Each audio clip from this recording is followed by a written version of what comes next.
what everything Bernie Sanders is against. And Exactly. I don't think none of this could have gone better for Bernie. Exactly. Well, his one of his advisors, Bloomberg's advisors, came out and tweeted saying that he won the debate. It was the best debate for Bloomberg. Yeah. Well, it's definitely his best debate. It was his It was the only debate. But I think Senator Warren, she destroyed him. Absolutely destroyed him. Because at the end of the day, he's got, if you compare some of the candidates, Bloomberg's very controversial. He was a Republican. He was a Republican and an independent. Have you heard anyone come out and say, why is this Republican running as a Democrat? Or why is this independent running as a Democrat? And how often do you hear that with Bernie Sanders? Why is he running as a Democrat? He should be an independent. You have this rich, racist billionaire who's running, who was a Republican, now running as a Democrat. And no one's coming out and saying, why is he running as a Democrat? You get all these rules for Bernie, but you don't get them for Bloomberg. Exactly. Well, Kevin Sheekey, he's one of Bloomberg's part of his campaign, said, you are a winner when you are drawing attacks from all the candidates. Everyone came to destroy Mike tonight. It didn't happen. Everyone wanted him to lose his cool. He didn't do it. Mike is the grown-up in the room.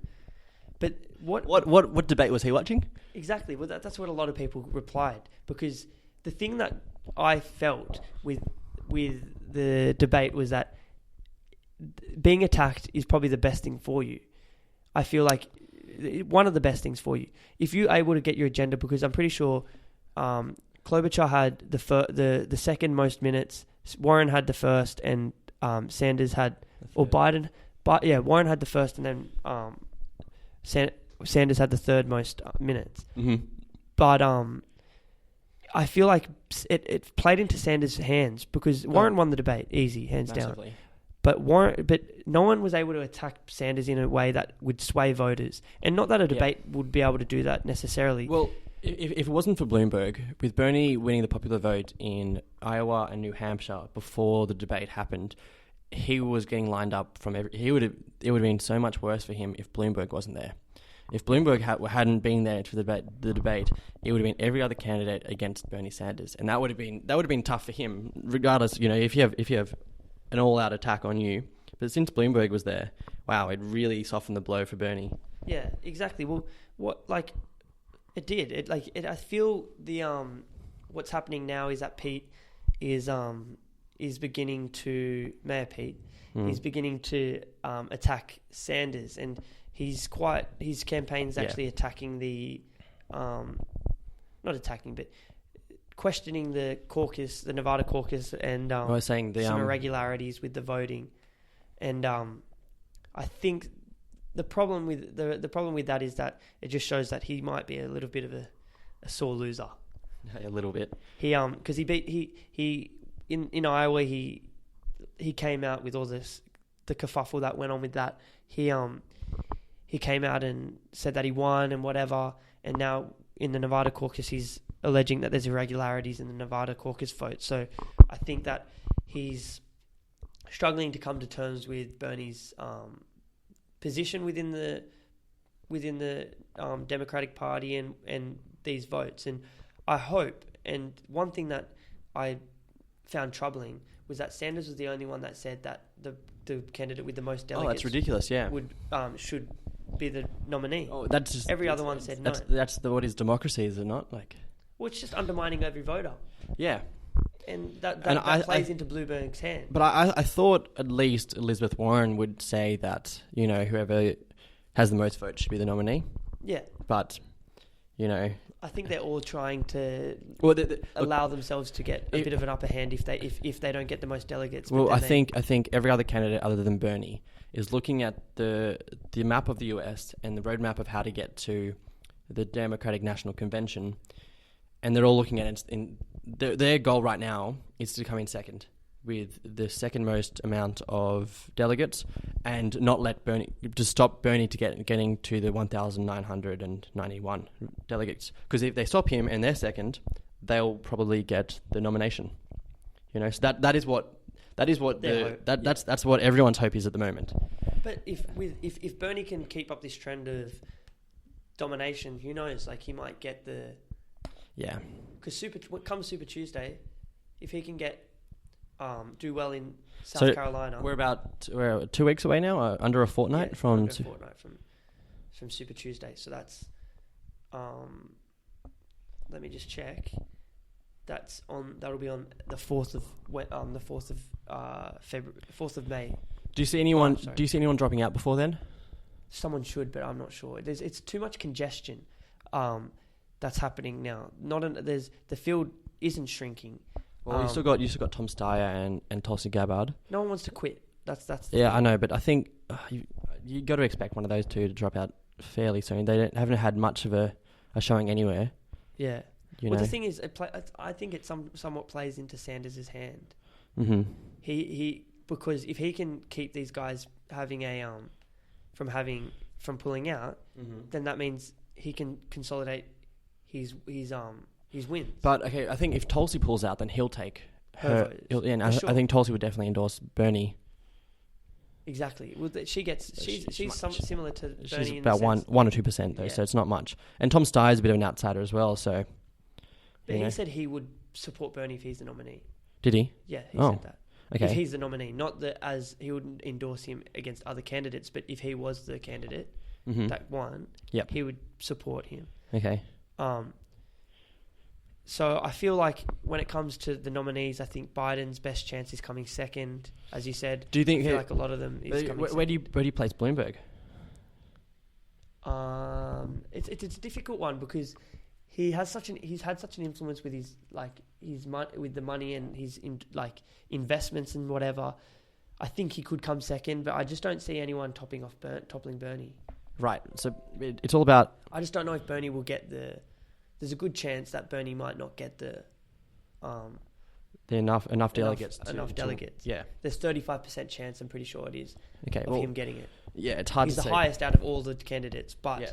I've got my money on Bernie. I've got my money on Bernie, and I feel like What do you think will happen to the Democratic Party if Bernie goes to the convention with the most votes and the most delegates, but they choose someone else over him?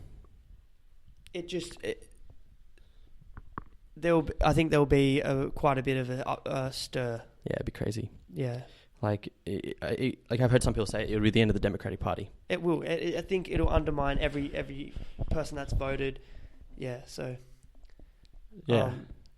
I think that's one of the biggest problems that can exist. Yeah, now with Bernie is definitely the front runner. Yeah. And now no one can take that away from him. The media reaction to that is quite telling. It's causing quite a stir. I think with some of the attacks have been quite.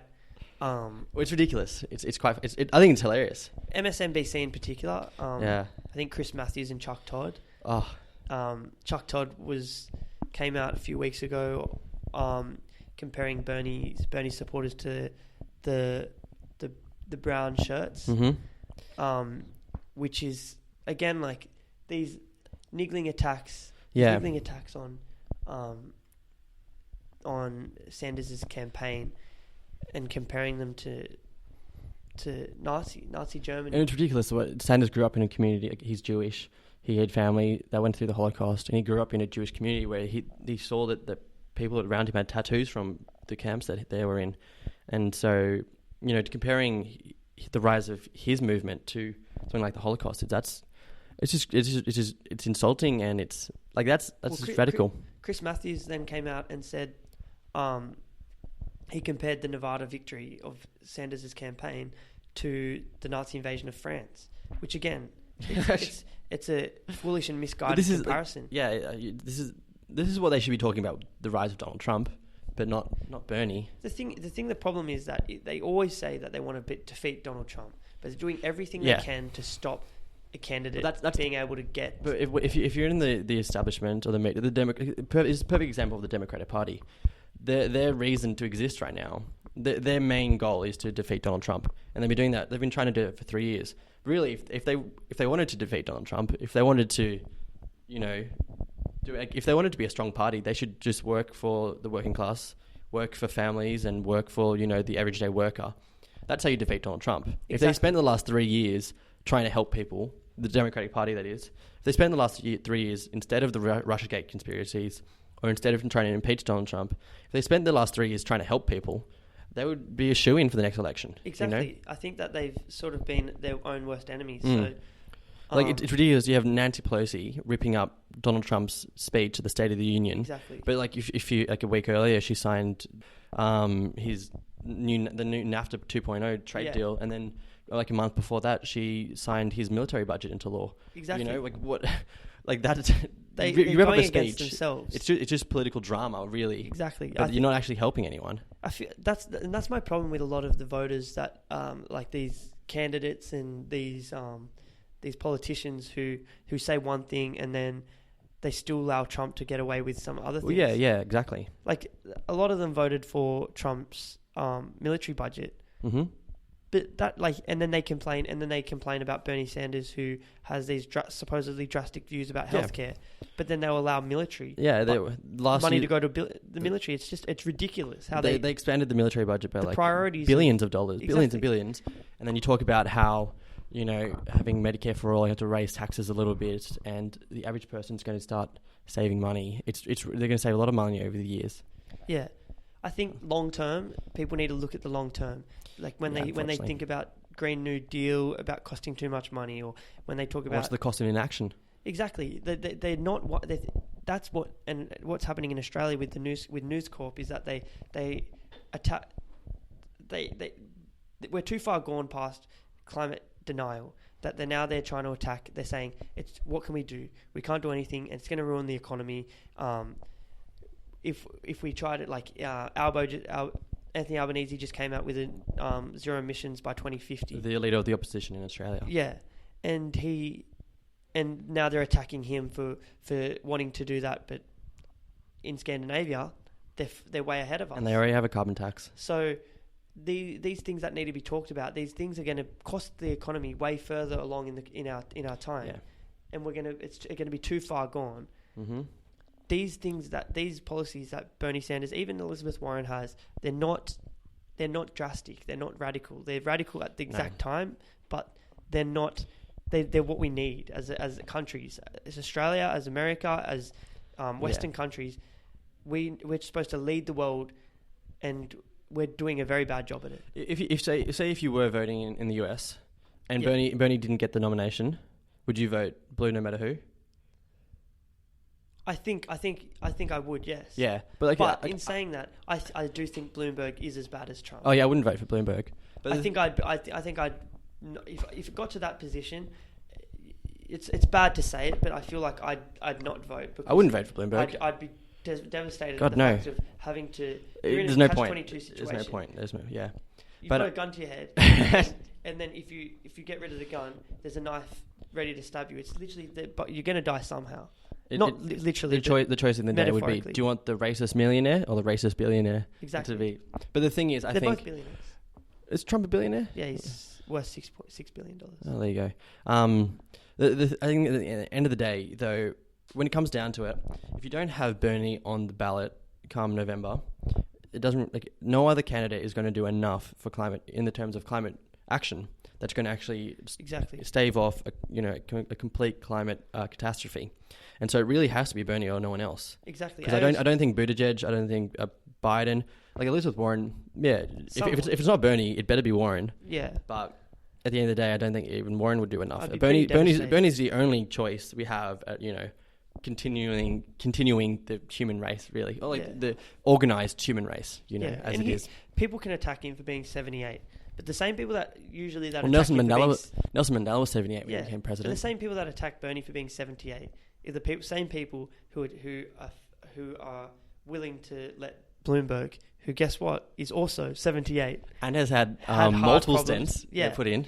So no one talks also about how Joe Biden's a year younger and has had brain surgery and they saw him bleeding from an eye during a debate. Yeah. Like, he's not healthy.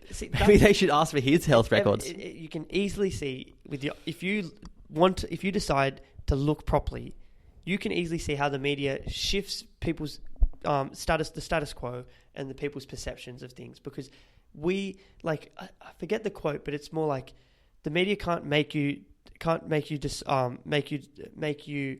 believe something, but they can make you think about something. That's interesting.